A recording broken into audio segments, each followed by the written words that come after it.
Assalamu alaikum wa rahmatullahi ta'ala wa barakatuhu nasirul akhyar ngalu be konton mo mondi tola ani konton la ani taradula ani be wato mento alnal badi ma Basiru Cissé muruta nan ka kacha fenna me yalon ko bi abe wahabi yalu neon kambaki wala mu mundi ko muslime ya nata afrika nyamen muslime ya nata afrika ni jula yalela kadu nganyem foko saibole muslime ya nati afrika sokontella mandim banko kan saibole muslime ya nati je bari wahabi al balanta wo ko lale itari ko muslime ya men nata jango julole o sambana jang woto sayin kawko ko indi nato nya koyta modu malis fanan salon ko dino nata ntolla mandin nyaadile anin fo saibole dino nati bang walla fo julole dino nati kadun jula killing me ya lon ko anata arabolo mata tubindiro ke mandim banko kan komi Dr. Zakir Botana India nyamen anata mo saba tubindin na Gambia banko kan fo ya tara muslimol de Gambia bang muslimol bijere sai ayo keno nyaadile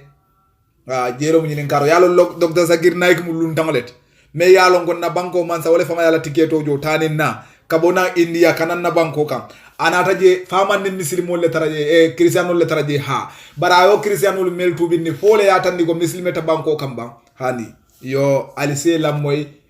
julom me yalon ka botana arabu du anata tubindiro ke nyaadile ay jomale tubindi aya tubindi san jomale anin dalila jomale yatinanda yo tubindi anin birayo tubindi jomale nata ke wol karamoti akamunda bi ka jabe lola wolleka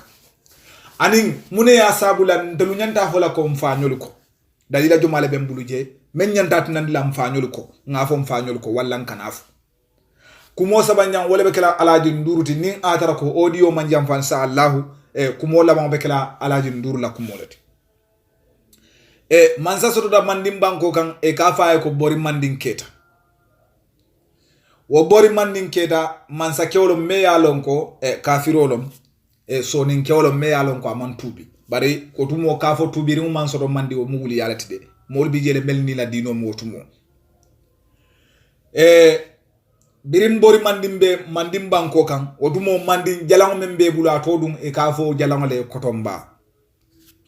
wo jalango nyin wole marta ila sanjo la ni la vita sanjo danila mansakeo banko be ka wuli kata mansakeo le kan ni tata mansakeo kan mansakeo e wuli ay taw jalango dani sanjo nyinna otumo banko mole sula ta sanjo la nin sanjo manna sanji ku kole yaketa yo banko mole be ka wuli te dala wosio di mansale la wo mansale kana wuli kata jalango to ka o jalango dani sanjo sina yo ila jalango nyin memmarata sanjo la o jalango to mo kotombadi yo wayatara nyimmu mandina kadoti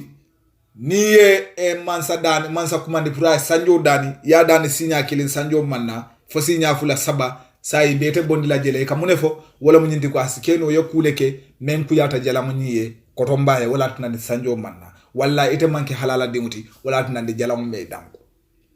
yo birin sanju ko kolyata mandim banko kan ina tay konkon nyola itata bori mandin no may kay ko ha bori mandin nam e kay sanjo fela manna sai sifero kata ye jalango dani sanjo ena bori mandin tada kotomba dani menkete la jalangoti sanjo manna killing fo fula fo sabanyo sanjo manna birin sanjo manna sai bori mandin silata ayaje ko namman saya sai bole talambul kadu nyina munna adoti ne kotomba dani sanjo la sanjo manna doron e be bon la jele munamu kaje ko yemman jalangoni ya tanoleke walla ite manki halala dimuti yo o miro ba fe nyola wotumo modobi je wotata lo fewto wotumo itel ka fole marché lo few wala mu marché di bin tel ka fo je marché biro tata je ay arabo taraje arabu muslimo taraje abe wafiro la je bare muslimo lo mati wonata muruna ako bori mandiye ko akaye arabo do be lo fewto akaye muslimo ay amanke sonin ketide itel fana dina sifa dole babu akaye ntedamma inanta wo kumandila yela hajo bankiaye yajibe fasi ma koyno bori mandin nata fo woy ko taya kumandina biri ya kumandina arabo nyin nata anasita akaye ya tarantelo mu jam mansati bi akaye bari sanji ku ko lata jam baki andum tella ado mu menti mansale ka jalango dani sanjo ina sai niesta jalango dani sinya fula fo sabanyo sanjo manna nanin jang doron ibe fam bondi la jede wota kamunda bi yo silandare taranda malon fo Kenya be buli semma ko no nyamen pour sanjo ina arabo nyin nata fa ko akaye bismillah akaye Kenya be bulu me atunda ndefanan soke ngawo ala dani kajibe fo sanjo bina akaye wolo mundi akaye folo lafitale be ma ko la mendo wolo mu dinningul to meli mambali ku yayi manda kase to folo wa dinningul be ma ko la wolleto yesambana bori man nata na kankularo ke dindingul be sambana meli bete law ma fang la wolum dinding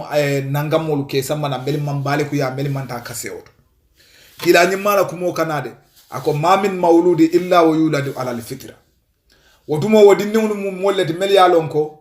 ndolu gambian safo entel mandin ko dun safo ko malaika ndingul wala mu junubete la kadu munomu imam baliku ya wolumang jalambatolon dinolo bawo munomu kilani mako dindi wodinding abe muslime male wuluda woto sayin abana fa wolle ka convert wala mu ka sawndi kake kafiroti yo bari wotumo woyteli man si jalambato ma bari hanni atara kata jalangoto bari wodum junubota safeno le kadu imam baliku ya yo wala nandi arabo nyi yole long ayo dinniwul leta meli bali ku yata woltuje wole junubo solo le foka pare yo sayin ay dinnin dolu ta meli yalon ko e misilme mallo meli mom bali ku ya ayela fankan ani findita sate way bantala bilani sate way findita sate way bantala kenoto man nimbari fangana la sojaro nala man sakunda be findita sate way koma ibe lori ibe arabo ne dinniwul nyudu jube anata dinniwul londi komi sapo be nyamen sali sapo lu be nyamen biraye londe ate fonga tambite nyata ay salo wulindi ani salita ay dinnu fo nangamen ke doran alfanay bulan normal yoki yo bira kabarta ay karam ke fa pare dal qur'ano karam fa pare dal ari kawon be sali ay bulula alay pour alasi sanji dio jindi mandim banko ka wolu ano dinnu be yo duwa bek atabe duwa la dinnu ba fala amin biri pareta saytanan suko no wuraro be sila dawda dron ayatara mandin karo be finta sanjola wolum fano keta sanjo fani keta bonna fo fano keta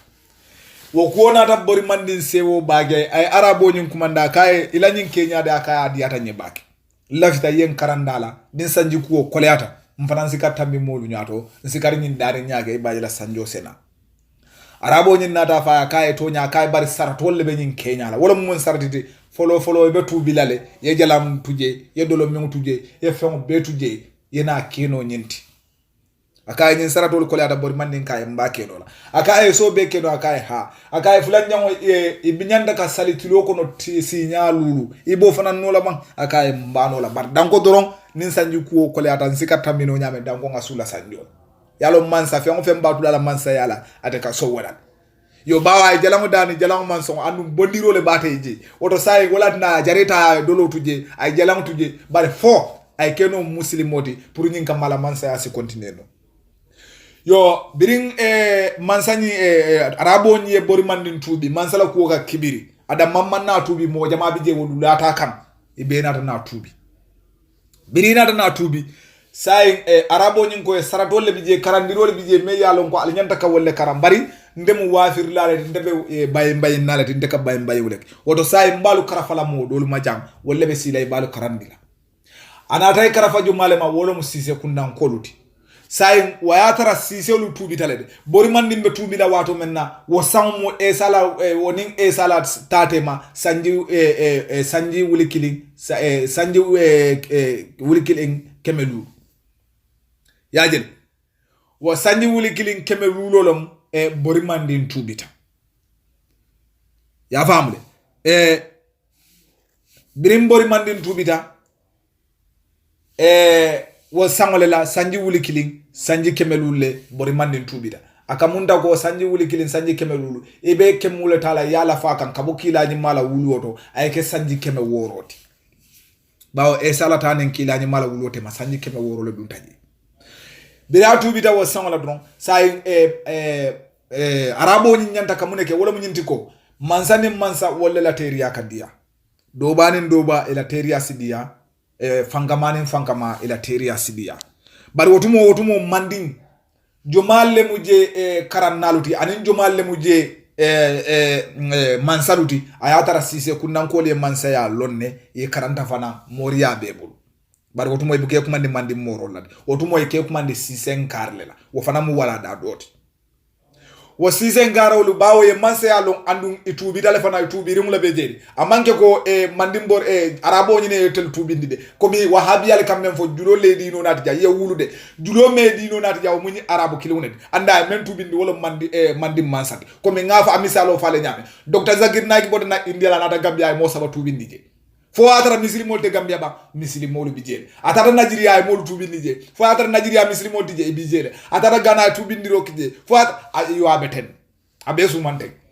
bari ka fo ko julole dino samana nyankam mo fi ulu tubindi to lamandi o ko mo manke toñat akenya ketaten say nde misalo fole say wo arabo nyin imaja ay sisel leta aga edi mandi mbor la kay ko nyir sikale karandi la dino kenya wala atinandi wo karandiro kono lomu ye mandi mori la fa sise ole je kay mandi mori bari wotu moy bu ka fo e mandi ka fo ele wotu mo sise ngare al diamu dinne woni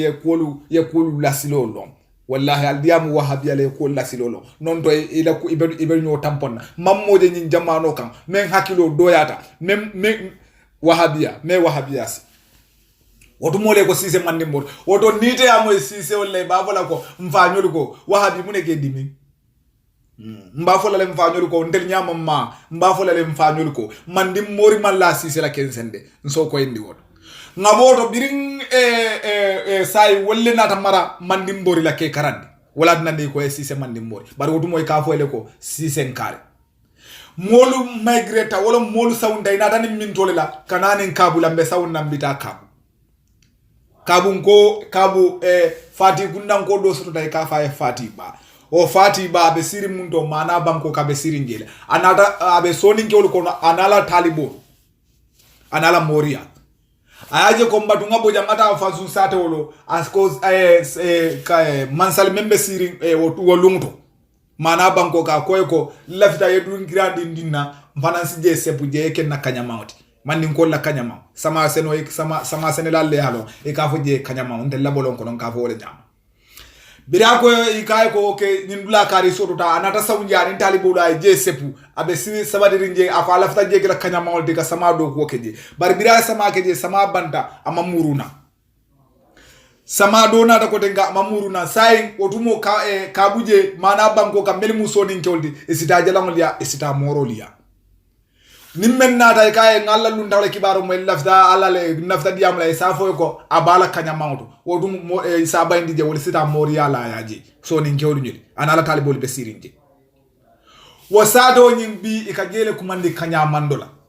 awolo mana banko reka jomale yalo fatiba wodum so ni ngewle be je mana banko kambari atenala moriya le bije wolum me abulay fatigo ya jamme nyatilun la ko keddo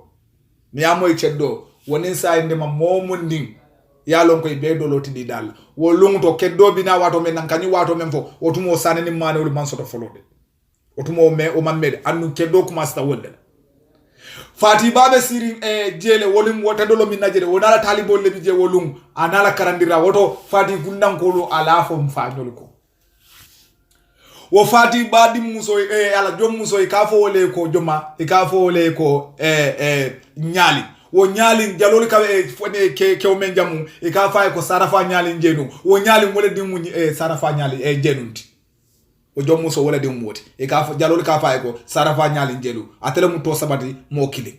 ate mo kili wala to sabo fana mu wala da doleti bi mantar sudari woto non woto amadou bamba sundu fati Sheikh Fati Haidara ala fo mfanyol ko ala fo mfanyol ko wahabiyal ko matela niaje ay kedi min itali sawunda ye molutu jam e sawunda ye fanyol ke arabolti e ka fo kari ko albani ko fawjani ko sura fandangali ko maletela wallahi mo ko mandaw ka kiliya doro mo ko mandaw ka kiliya de alikane bula e nulu fe bawo mode tolula mol simmenfo wodo sai wo kanatu ndali atile takide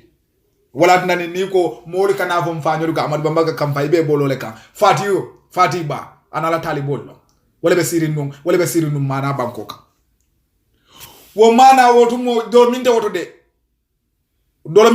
mana bankoka wotum do mo membe jewol bete do minna jede imaje wato menna e be mo kila mana jamewto kapoje bele talibo kila ibe fonni ko mutala je wato menna ka sama futa tuba kata karam la je wo mum man sa jomale wato do mum man sa kali wali sanele be siri wotumo janke wali fa mannade ye jumala muda ya sama futa tuba kata karam laje e ka wala kumande kumba dabo sori la o kumba dabo sori wo be bola wato menna mana jame ngoto kata e futa tuba kata karam laje otumo mansakali wali sane wala karne o be keri otumo kabu banko kan nyim banko tansaba ni banko fulo jumala mara lo lan ka wala foyete otumo mansakali wali sane le be siri otumo mana banko kan jumala bije wala mu farandin sanet ale aldiam wahabi ale kulbo nyoto ha wotumo farannin sanele be mansala je kumba dawo soro wulita yaadi jumale la futa tuba karama wotumo karamba tuba wala karne o fanga sawda dumala be je wolo mu kanta sili manka wala be karandi ro la je woto jaabi wala butu ala fo mfanyoli ko ala fo kebu ya ay sabari mol fal man tan tulung la de ay buka mo be suma ifala ibuka woke wotumo karama tu bala fongo sorontale de ala karne o soronda jumala be sirinje wolon kanta sili manka wole mana jamen don ko la fonni ke karandi e kam men kumande kumba dabo soronda mole fe abula mol man tara fe ala de woto say ninja bol ko mfan ko tata ko ite ala dalila jumala kay ko kanafo ite ya ibol la jele yeta albanif wala fawjanif ali sabari nim ko mate tala wala ke fati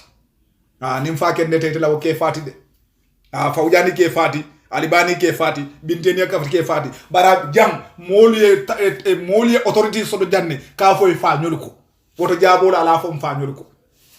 Amadou Bamba budum nyina mu mana jame woto mu mana jame woto dolo minti jede fati yol mel bi je wolta dolo minna ala fa abdoulaye fati ya wo kalamuta alo fa abdoulaye fati ya wo kalamuta de wo be ko la fonni ke ba men be botan tumukutu e ka fa ko Suleiman ba bayo o Suleiman bayo a bolana tumukutu wato menna anin talibo menna ta mo keme anin mo taworo wodo bayo kunnan kolu ala fo mfanyol ko de imaje bayo be barakari jana wulli sudu ko ba ala fo mfanyol ko alkane bula dinniwnu me ta nyalon dinniwnu ma afrika kulon dinniwnu man tan la alfa lo yakato men ke jam alkane bule fe nalu tagidal bule te fe al mi be kasara wota ala fo mfanyol ko de wo be ko la wala atinani ni ko alkana fo mfanyol ko jumaga kampa ka fa ko Cheikh Sarifou Dabo fenge be jila na wato men na kabu banko kan Suleimane babayo ajiata jomalle ya Dabo long wotu mol be ol mantar dolo min na jede kabu wotu mol mantar dolo min na jede wotu mol fana mo mor bunglet woto Cheikh Aboubacar Dabo ala fo mfanyol ko wodulawe bakalari morol kumandila bakalari siri bakalari Dabo kunda ala fo mfanyol ko mburu Dabo la molu Senegal ala fo mfanyol ko nyimbe keri wato men nay fanyol mallonde wahabiya fengo fe mel ka balanko alkana fo mfanyol ko I jama bije fa kende tela de wota tele fa kendo li kanalu na karal tele fana ya fo mfanyol ko yalo nde ba folal bawo tello mandi morol nde ba folal de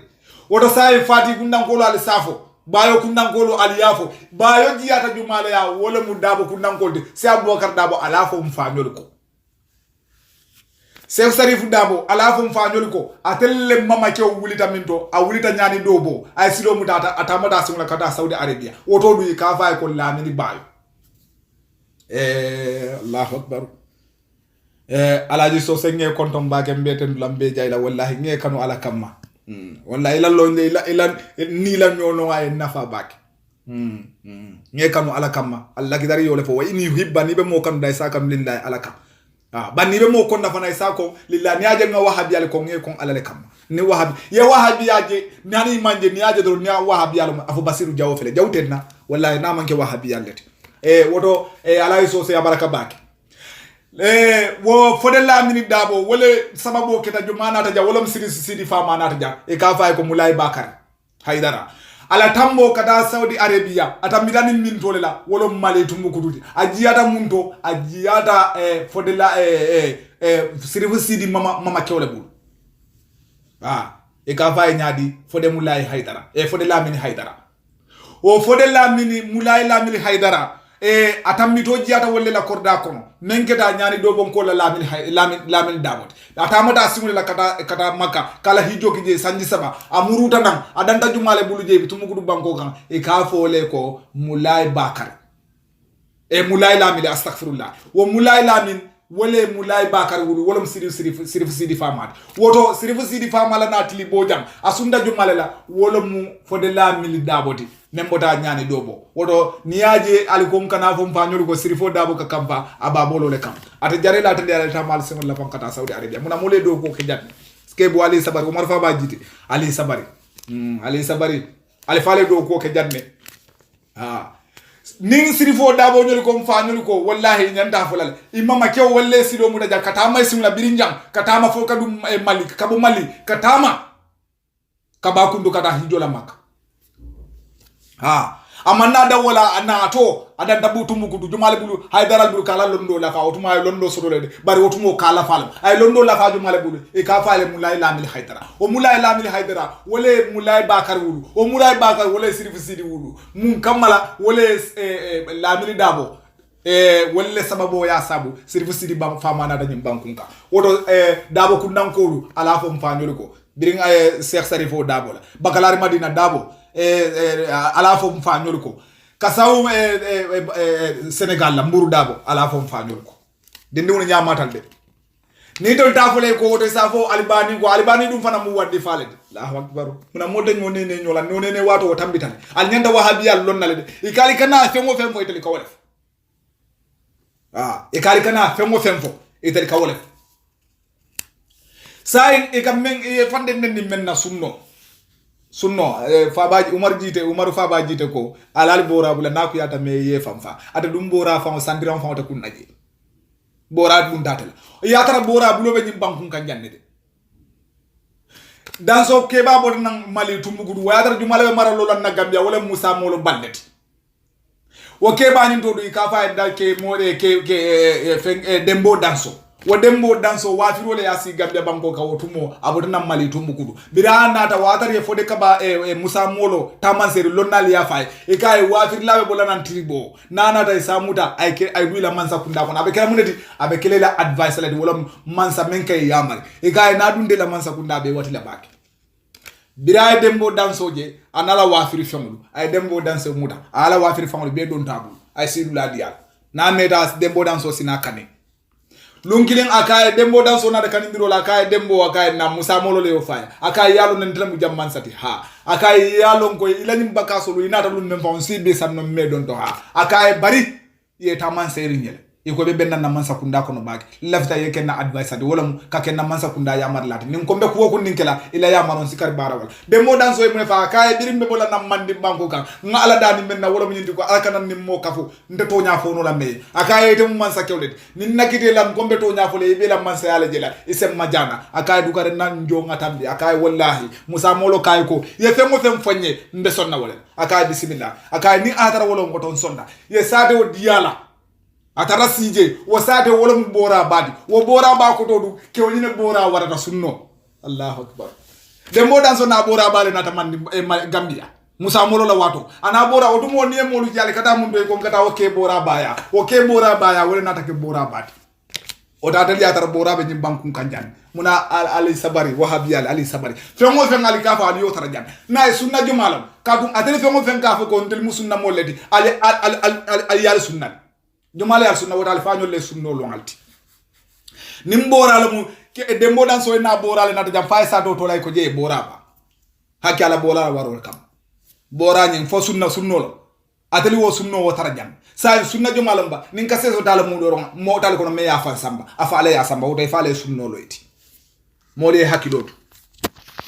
sa kumo balibu al si wahabiya long al ya long ko wahabiya la tarambulo mu jumaldi fonko fela jam fata alaji nduru la audio to kunnaje kadum bi lamoyro siata molde nyimbe lamoy nola bari ila ko be nyaato ita alaji nduru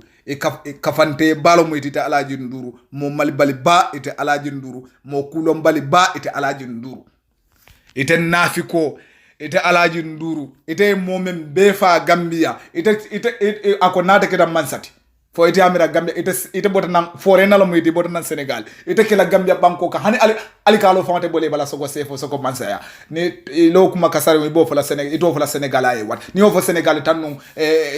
si bouton lo bari bawo Gambia lo e kadi yandi luntan la katambe durum la non to ite la ñu audio me ya release mansa kunda nyante de mutala ye soron because ibe threatin la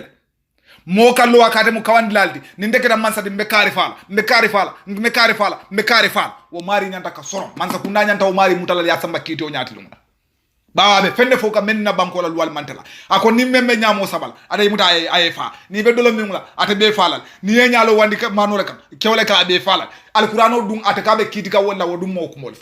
yalo mansa kundal nyanta la do ko baralta do kulaje adale balla sanjulu le samba ko tambo ko woto ila kafante ya ndanat lañu audio to fo audio nala inshallah nadiat alay ite alaji ndurum bella ila malbaliya diamo siata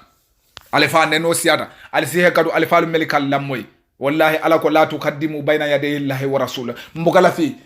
astaghfirullah mbugala fi ngawuri aliyana ko moy bari wahabi alla karola no mercy for the merciless ni ajen ka diamu te wahabi alla karola jawtentela na manke wahabi alde nimbe diamu la wahabi alla karola mbukala fi sonandiro la je wa kamma wala nan nka saw nka sari baki baratul mu barakamalu atalu alfalu atalu hakili malu wallahi mbe al duani la siyam famma nina diamo fatiyata al siyam famma bari wahabi alla karola ngawuli wole kamale